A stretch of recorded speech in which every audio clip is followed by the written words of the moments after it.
Welcome back. So in this lecture we are going to deal with development of emotional intelligence. ఈ లెక్చర్లో మనం ఉద్వేగాత్మక ప్రజ్ఞ వికాసాన్ని మనం తెలుసుకోగలుగుతున్నాం. ఇక్కడ ప్రజ్ఞ, అది కూడా ఉద్వేగాత్మక ప్రజ్ఞ అన్న విషయాన్ని మనం తెలుసుకోవాలి. ప్రజ్ఞ, intelligence is nothing but ability to adjust is intelligence. And in other way, adjustment relatively new environment, ఒక సాపేక్షికంగా నూతన వాతావరణానికి అలవాటు పడటం లేదా సర్దుబాటు చేసుకోవటమే ప్రజ్ఞ అని మనం తెలుసుకున్నట్లయితే, ఇక్కడ ఉద్వేగాత్మక ప్రజ్ఞను ఈ విధంగా నిర్వచిస్తూ ఉన్నారు. ఉద్వేగాలను ప్రత్యక్షం చేసుకుని, నియంత్రించుకునే మరియు మూల్యాంకనము చేసుకునే సామర్థ్యమే ఉద్వేగాత్మక ప్రజ్ఞ. Emotional intelligence refers to the ability to perceive, control and evaluate emotions. ఉద్వేగాలను ప్రత్యక్షం చేసుకోవటం, నియంత్రించుకోవటం, అలాగే మూల్యాంకన చేసుకోవటం. వాస్తవానికి ఈ ఉద్వేగాత్మక ప్రజ్ఞ అనే పదాన్ని మొట్టమొదటిసారిగా 1985లో వేనే పేనే తన డాక్టరల్ డిజర్టేషన్లో వాడారు. So actually this term emotional intelligence was used for the first time in 1985 by Rene Pene in his doctoral dissertation. Later on, researchers continued to work on it, and they have formulated the word or the term emotional quotient. ఈ ఉద్వేగాత్మక ప్రజ్ఞను ఆ విధంగా పరిశోధకులు పరిశీలిస్తూనే, తెలుసుకుంటూనే 1987లో ఉద్వేగాత్మక లబ్ధిని కూడా రూపొందించారు. So ఆ తర్వాత నుంచి అనేక సందర్భాలలో వీటిని మనం మరి ఉపయోగిస్తూ వస్తున్నాం. అందుకనే ఉద్వేగాలను, భావోద్వేగాలంటే ఇంకా బాగా అర్థమవుతుంది జనాలకి. ఉద్వేగాలను ప్రత్యక్షం చేసుకోవటం, నియంత్రించుకోవటం, మూల్యాంకనం చేసుకునే సామర్థ్యమే ఉద్వేగాత్మక ప్రజ్ఞ. Emotional intelligence refers to the ability to perceive, control and evaluate emotions. And coming to nature and characteristics or elements of emotional intelligence, ఉద్వేగాత్మక ప్రజ్ఞ యొక్క స్వభావము, లక్షణాలు మరియు మూలకాలు మనం గమనించగలిగితే, డానియల్ గోల్మెన్ అనే మనోవిజ్ఞాన శాస్త్రవేత్త, అమెరికాకు చెందిన మనోవిజ్ఞాన శాస్త్రవేత్త చెప్పింది ఏంటంటే, కొన్ని లక్షణాలను ఆయన ప్రస్తావించాడు. వీటికి అనుగుణంగానే వ్యక్తి యొక్క స్వభావము, ఈ లక్షణాలను ఆధారం చేసుకొని స్వభావము, basing on these characteristics we can know the nature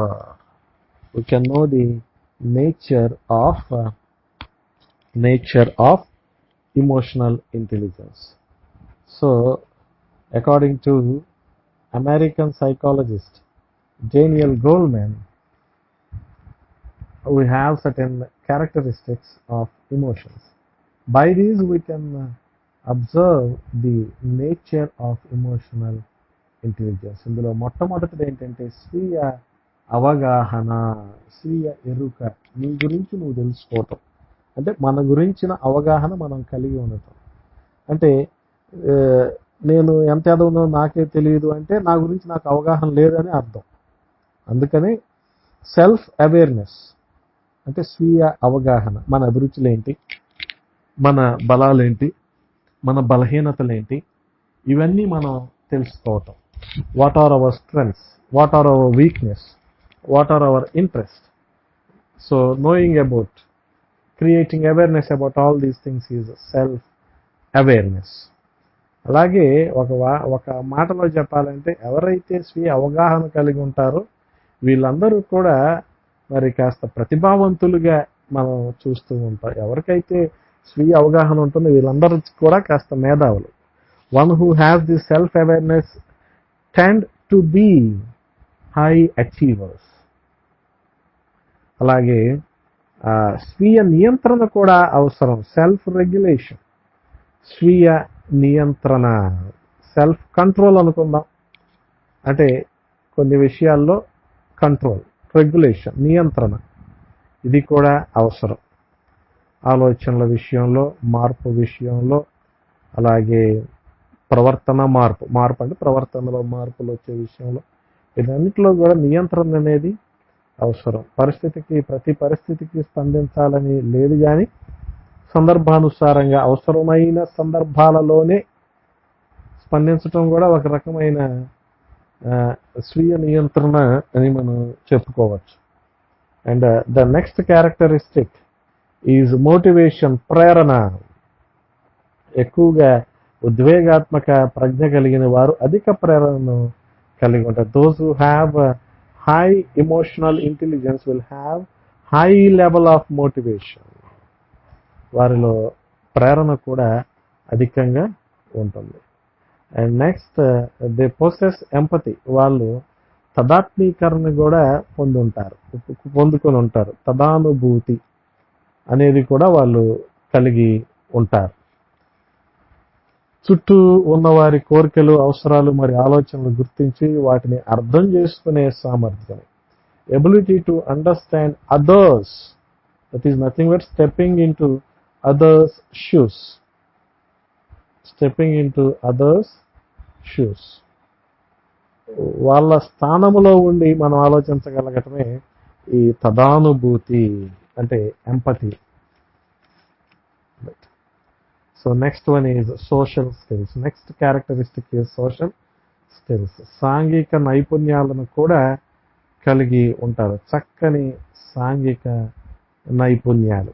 ఎవరితో ఏ విధంగా మాట్లాడాలి, ఏ విధంగా మసలుకోవాలి, అనగా మెలగాలి, ఇటువంటివన్నీ కూడా కలిగి ఉంటారు. Social skills, how to behave in a group, how to behave in the community or in the society. So they are well aware of all these things. These are the characteristics of emotional intelligence. Next one is the factors of emotional intelligence. That means factors influencing emotional intelligence. ఉద్వేగాత్మక ప్రజ్ఞను ప్రభావితం చేసే అంశాలు లేదా ఉద్వేగాత్మక ప్రజ్ఞ కారకాలు. మొట్టమొదటిది ఏంటంటే ఉద్వేగాలను గ్రహించటం. Perceiving emotions. ఏ విధంగా how do we receive, how do we respond, ఇటువంటిది చాలా అవసరం. అవి శాబ్దిక చిహ్నాలు అవ్వచ్చు లేదా అశాబ్దిక చిహ్నాలు అవ్వచ్చు.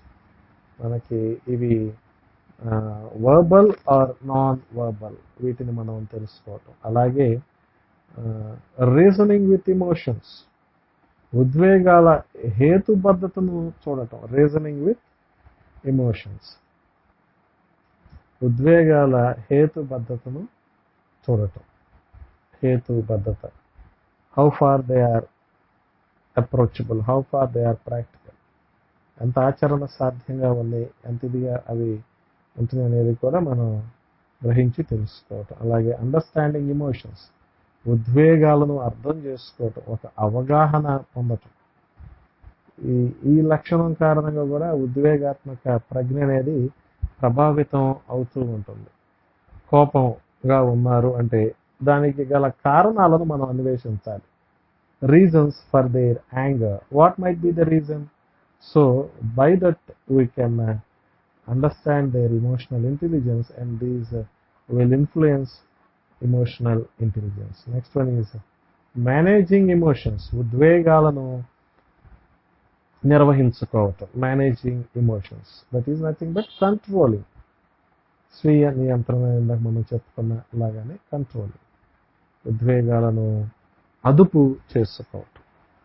అలాగే గోల్మెన్ చెప్పిన ఉద్వేగాత్మక వికాస సిద్ధాంతాన్ని కూడా మనం చూద్దాం. Let us see Goldman's emotional development theory. So we will be having both the positive emotions and negative emotions. మనకి సానుకూల లేదా అనుకూల మరియు ప్రతికూల భావోద్వేగాలు కూడా ఉంటాయి. సుఖ సంతోషాలు, కోపతాపాలు, భయభ్రాంతులు ఇవన్నీ కూడా. అందుకనే వీటన్నిటిని మనం బేరీజు తీసుకుంటూ ముందుకు వెళ్ళాలి. గోల్మెన్ ప్రజ్ఞలో మరి మొత్తం 25 నైపుణ్యాలతో కూడిన 5 విశేషకాలు మనం చూస్తూ ఉన్నాం. So here we have 5 areas with 25 emotions or skills. The first area is self-awareness. ఇందులో మనము స్వీయ అవగాహన లేదా స్వీయ పరిచయము అంటున్నాం. ఈ స్వీయ పరిచయాన్ని మనం కలిగి ఉండటం మొదటి ఏరియా అన్నమాట. ఇందులో స్వీయ నిర్వహణ అంటే ఉద్వేగాలను, ప్రేరణలను నియంత్రించుకోవటం, వాటికి అనుగుణంగా వెళ్ళటం. సో వాటిలో ఉన్న న్యాయబుద్ధి ఏంటో తెలుసుకోవటం. So managing emotions and also motivations and more over reasoning them with their credibility and also possibility. వాటి విశ్వసనీయత, వాటి అనుకూలనీయత గురించి కూడా మనము చూస్తూ ఉండాలి. అలాగే ఖచ్చితమైన స్వీయ అంచనా అనేది చాలా అవసరం. And the next area is self regulation. రెండవ దశ ఏంటంటే మనకి స్వీయ నిర్వహణ. స్వీయ నిర్వహణ ఏ విధంగా మనము నిర్వహించుకోవాలి, ఏ విధంగా ప్రవర్తించాలి అనే విషయం ఇదంతా.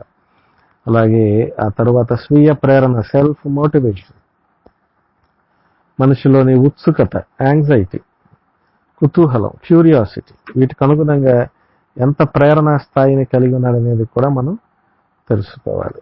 దాంతోపాటుగా సోషల్ ఇంట్రడక్షన్, దీన్నే మనం ఎంపతి అని కూడా అంటున్నాం. సాంఘిక పరిచయం, దీన్నే మనం తదానుభూతి అని కూడా అంటున్నాం.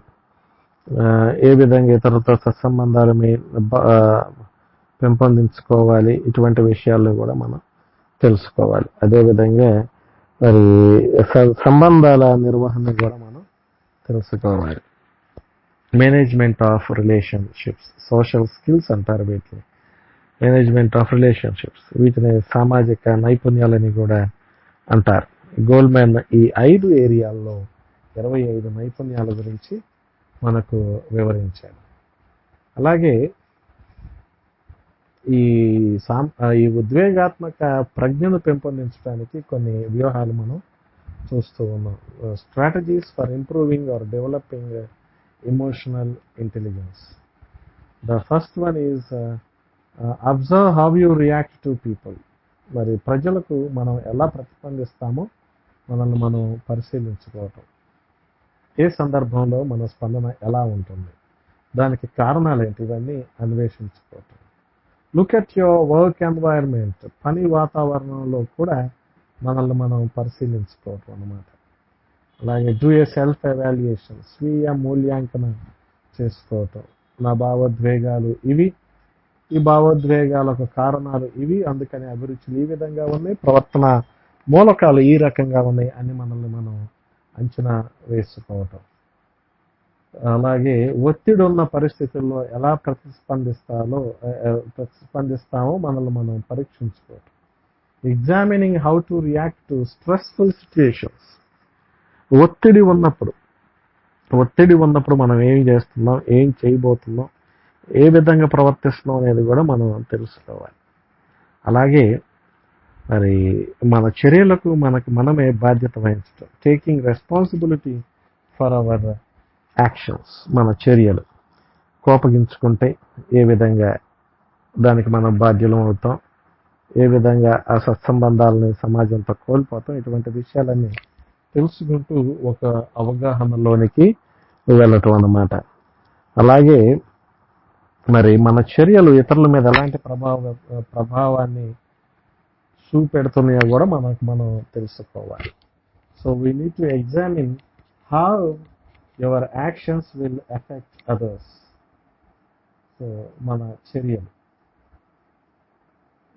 ఏ విధంగా ఇతరులను ప్రభావితం చేస్తున్నాయో కూడా మనం తెలుసుకోవాలి. అదేవిధంగా ఉద్వేగాత్మక ప్రజ్ఞను మాపనం చేసే కొన్ని సాధనాలు కూడా మన దగ్గర ఉన్నాయి.